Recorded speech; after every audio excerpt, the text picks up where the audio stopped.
हम सभी जानते हैं कि गांधारी के श्राप के कारण जब द्वारका नगरी जलमग्न हो गई तब श्री कृष्ण ने अपना देह त्याग दिया। लेकिन क्या आपने कभी सोचा है कि श्री कृष्ण के हृदय के सबसे प्रिय, उनकी आत्मा के सबसे करीब राधा रानी की मृत्यु कैसे हुई? उनकी अंतिम इच्छा क्या थी? और उन्होंने श्री कृष्ण से ऐसी कौन सी बात मांगी थी जो आज भी चर्चा का विषय है? यह एक ऐसी प्रेम कहानी है जो समय की सीमाओं को पार कर गई। यह शरीर का नहीं, आत्मा का बंधन है। तो मित्रों, आज हम जानेंगे राधा रानी की मृत्यु का असली रहस्य और उनकी अंतिम इच्छा की एक अनजानी लेकिन रोमांचक कथा, एक ऐसी कथा जो आपको भावुक कर देगी और जीवन के गहरे अर्थों से परिचित कराएगी। यह वीडियो अत्यंत ज्ञानवर्धक और प्रेरणादायक है, इसलिए इसे अंत तक अवश्य देखें, क्योंकि इस कथा को पूरा सुनने के बाद आपका हृदय सच में संतोष से भर जाएगा। तो आइए इस रहस्यमय कथा की शुरुआत करते हैं। पर उससे पहले यदि आप चैनल पर नए हैं तो वीडियो को लाइक करें, चैनल को सब्सक्राइब करें और कमेंट में लिखें राधे राधे बरसाने की वो पुरानी पगडंडियां जहां कभी श्री कृष्ण अपनी लीलाएं किया करते थे, आज भी वहां एक मधुर गूंज सुनाई देती है, प्रेम की, हंसी की और उस विरह की जिसने युगों युगों तक प्रेमियों को जीवित रखा है। लेकिन इस कहानी की शुरुआत बरसाने की गलियों से नहीं और न ही वृंदावन से होती है। यह शुरू होती है एक कुटिया से जहां वृद्ध हो चुकी राधा अपने अंतिम समय की प्रतीक्षा कर रही थी। अब वह वही पुरानी राधा नहीं रही।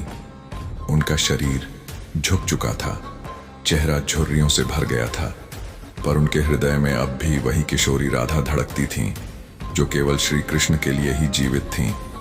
जब कोई बांसुरी बजाता तो उनके चेहरे पर चमक आ जाती, एक हल्की मुस्कान उभर आती, जैसे पुरानी स्मृतियां फिर से जीवंत हो उठी हों। मथुरा से श्री कृष्ण के चले जाने के बाद राधा ने कभी किसी से विवाह नहीं किया, न ही किसी का आश्रय स्वीकार किया। वह अकेली वृंदावन के एक एकांत कुटिया में रहने लगी। उनका जीवन बहुत सरल था। हर सुबह सूर्योदय के साथ उठकर यमुना तट पर जल अर्पण करती, फिर लौटकर श्री कृष्ण की प्रतीक्षा में दिन भर ध्यान में लीन रहती। उन्हें पूर्ण विश्वास था कि एक दिन श्री कृष्ण अवश्य उनसे मिलने आएंगे। गांव के लोग उन्हें एक साध्वी मानते थे। उन्हें नहीं पता था कि यह कौन है, कहां से आई हैं, बस इतना जानते थे कि वह एक अद्भुत तेजस्विनी वृद्धा है जिनकी आंखों में किसी अनंत प्रेम का प्रकाश झलकता है। सब जानते थे कि वह चाहे जो भी हो, उन्होंने अपना सारा जीवन केवल श्री कृष्ण को समर्पित कर दिया था। एक दिन राधा अपने रोज के नियम के अनुसार यमुना तट पर जल अर्पण कर रही थीं। अचानक उन्होंने आकाश की ओर देखा। हवा एकदम शांत हो गई। उनके हृदय में एक हल्का कंपन हुआ, जैसे पूरा ब्रह्मांड उन्हें कुछ कहना चाहता हो।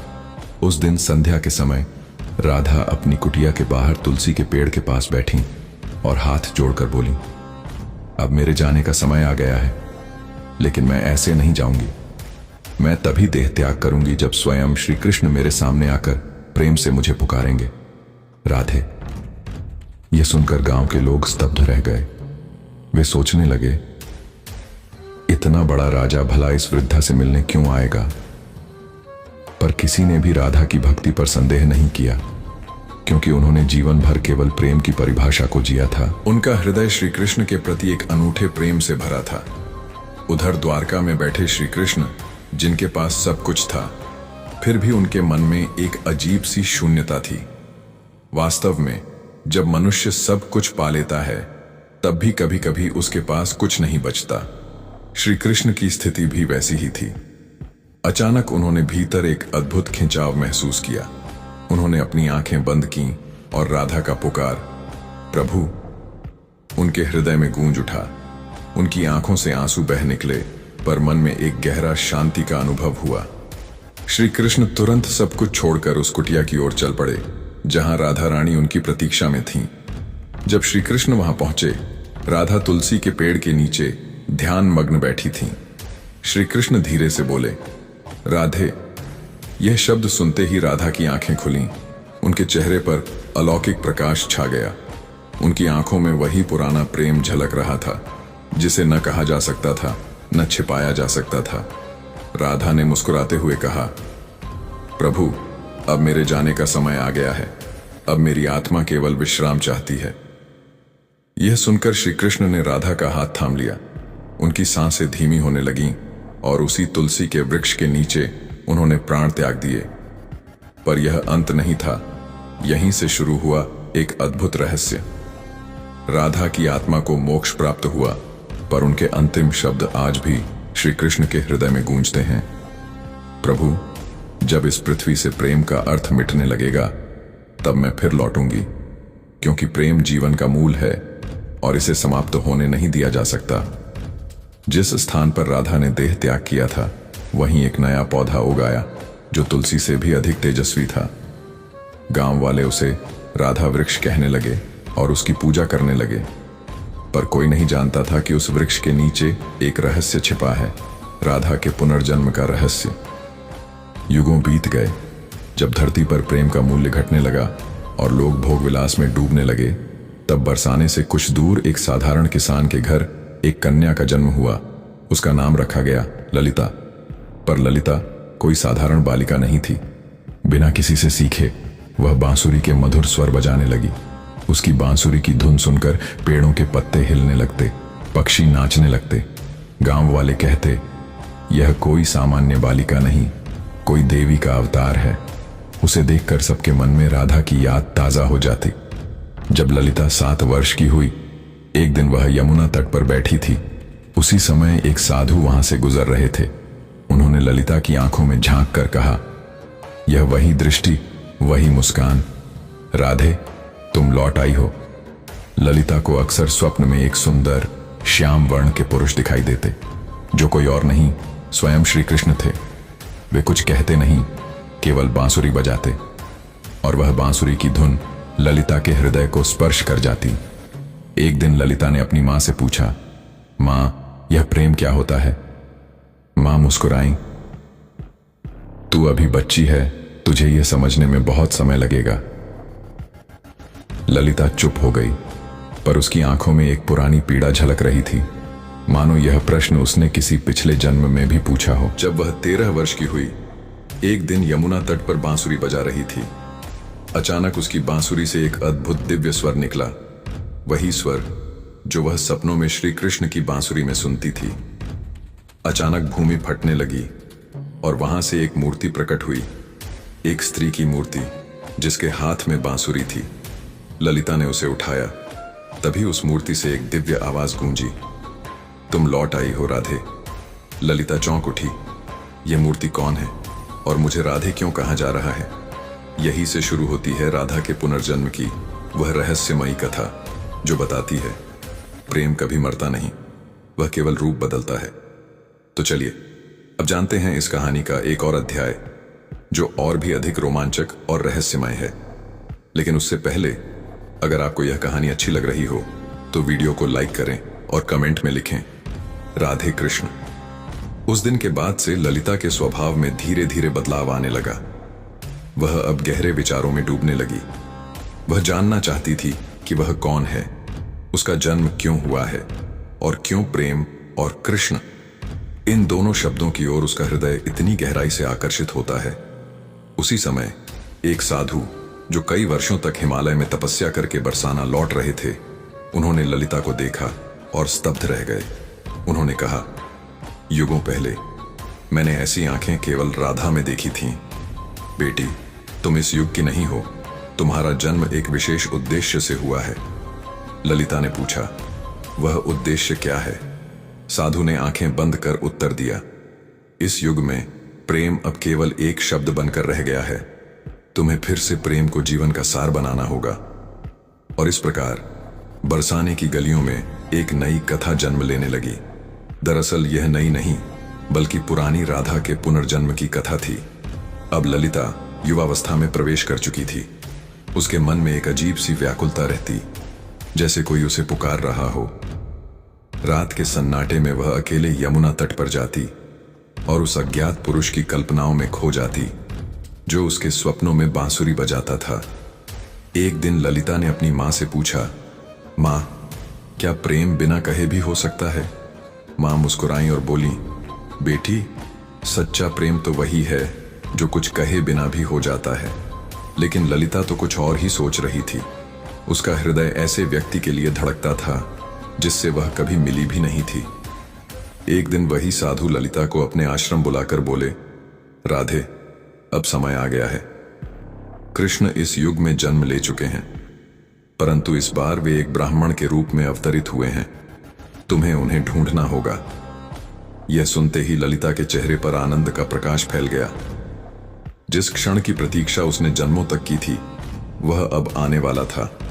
पर एक प्रश्न उसके मन में था, मैं श्री कृष्ण को पहचानूं कैसे? साधु मुस्कुराए और बोले, जब वे तुम्हारे सामने आएंगे तुम्हारा हृदय उन्हें स्वयं पहचान लेगा। पर याद रखना, इस बार की परीक्षा बहुत कठिन होगी, क्योंकि यह युग बदल चुका है। तुम्हारा प्रेम अब केवल व्यक्तिगत नहीं रहेगा। तुम्हें इस बार समाज को प्रेम का असली अर्थ समझाना होगा। अब श्री कृष्ण पुनर्जन्म ले चुके थे, इस बार एक नवयुवक सन्यासी के रूप में, जिनका नाम था अनंतानंद। वे लोगों को प्रेम और आत्मा के संबंध पर उपदेश देते थे। उनकी वाणी में ऐसी मिठास थी कि लोग उन्हें सुनकर आंसुओं में भीग जाते। वे कहते, प्रेम केवल देह का नहीं, आत्मा का संबंध है। प्रेम का अर्थ है त्याग और समर्पण। परंतु भीतर से वे भी अधूरे थे। हर रात वे यमुना तट पर जाकर बैठते और उस अज्ञात स्त्री के स्वप्न में खो जाते जो उनके मन को छू जाती थी। उसी समय साधु के आदेशानुसार ललिता ने अपने माता पिता को प्रणाम किया और अकेले ही निकल पड़ी अपने अज्ञात प्रेम की खोज में। उसके पास था केवल एक छोटी बांसुरी और हृदय में अटल संकल्प। वह गांव गांव घूमती, कभी किसी कथा को सुनती, कभी किसी सन्यासी से मिलती, इस आशा में कि वह अपने प्रेम को पहचान लेगी। पर किसी में भी वह तेज, वह दिव्य स्पंदन महसूस नहीं कर पाई जो केवल आत्मा से ही महसूस किया जा सकता है। अब शुरू होने वाली थी उस युग की सबसे महान पुनर्मिलन कथा, जहां राधा और कृष्ण फिर एक दूसरे की ओर बढ़ रहे थे। पर इस बार प्रेम के अर्थ को पूरी मानवता को समझाने के लिए अवश्यस में एक दिन वह एक नगर पहुंची। वहां एक विशाल उपदेश सभा लगी थी। सब लोग कह रहे थे, आज अनंतानंद स्वामी जी का उपदेश है। उनकी वाणी सुनकर हृदय पिघल जाता है। ललिता भी भीड़ में जाकर बैठ गई। अनंतानंद मंच पर आए। जब उन्होंने आंखें उठाईं तो उनकी दृष्टि सीधे ललिता की आंखों से मिली। एक पल के लिए जैसे समय थम गया। कुछ बोले नहीं, लेकिन उनकी आंखें कह रही थीं, तुम आ गई आखिरकार। ललिता स्तब्ध रह गई। ये वही आंखें थीं, वही दृष्टि जो उसने जन्मों से अपने सपनों में देखी थी। स्वामी जी ने कहना शुरू किया, आज मैं कोई श्लोक नहीं सुनाऊंगा। आज मैं उस प्रेम की बात करूंगा जिसने युगों से आत्माओं को जागृत किया है। उनके हर शब्द ललिता के हृदय को भेदते चले गए। ये वही स्वर था, वही वाणी जो वह सपनों में सुनती आई थी। सभा समाप्त होने के बाद जब भीड़ छूट गई, ललिता धीरे धीरे उनके पास पहुंची। उन्होंने बस हल्की मुस्कान दी और बोले, तुम आ गई राधे, मुझे पता था तुम आओगी। हम कभी अलग हुए ही कहां थे। ललिता की आंखों से आंसू बह निकले। वह बोली, तो फिर ये जन्म क्यों, ये दूरी क्यों? अनंतानंद मुस्कुराए और बोले, अब प्रेम केवल हमारे बीच सीमित नहीं रहेगा। अब यह प्रेम एक उदाहरण बनेगा। लोग देखेंगे कि आत्मिक प्रेम कैसे देह से ऊपर होता है। अब प्रेम होगा त्याग, अब प्रेम होगा जागरण। इसके बाद शुरू हुआ उनका नया मार्ग। वे गांव गांव घूमकर लोगों को प्रेम का सच्चा अर्थ समझाने लगे। वे कहते, जहां अहंकार नहीं, जहां स्वार्थ नहीं, वहीं सच्चा प्रेम बसता है। जहां कृष्ण है वहां राधा अवश्य होगी, और जहां राधा नहीं वहां कृष्ण भी अधूरे हैं। उनकी वाणी सुनकर लोग रो पड़ते। कई कहते, हमने कभी सोचा ही नहीं था कि प्रेम इतना गहरा हो सकता है। इस प्रकार कई वर्ष बीत गए। एक दिन पूर्णिमा की रात थी। वे दोनों यमुना के किनारे बैठे थे। चांदनी में ललिता का चेहरा दमक रहा था। वह बोली, इस जीवन में हमने कुछ नहीं मांगा, सिर्फ एक दूसरे को अनुभव किया। यही प्रेम हमें पूर्ण कर गया।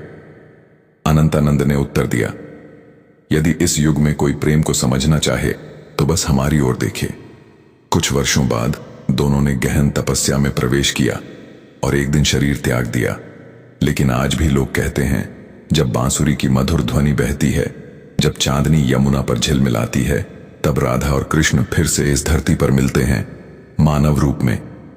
राधा का पुनर्जन्म कोई कल्पना नहीं, वह चेतना का प्रतीक है, जहां आत्मा प्रेम के लिए फिर से लौट आती है, क्योंकि प्रेम कभी मरता नहीं।